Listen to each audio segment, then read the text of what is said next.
આંતરરાષ્ટ્રીય લેવલે ક્રૂડ ઓઇલનો ભાવ ઘટે છે, એટલે કે કાચા તેલનો ભાવ આંતરરાષ્ટ્રીય લેવલે ઘટે છે, તો એનો ફાયદો શા માટે જનતાને નથી મળતો? જ્યારે અત્યાર સુધીનો ક્રૂડનો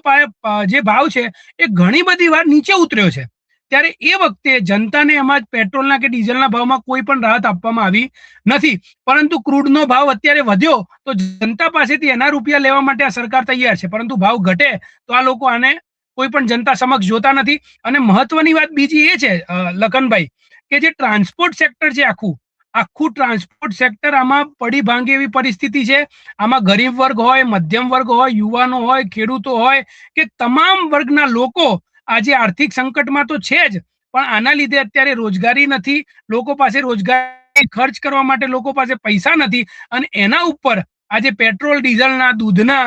કોમર્શિયલ ગેસના આ તમામ પ્રકારના ભાવ વધારો કરીને સરકારે પ્રજાના ખિસ્સા ખાલી કરવાનું કામ લખનભાઈ કર્યું છે એવું સ્પષ્ટપણે દેખાય છે.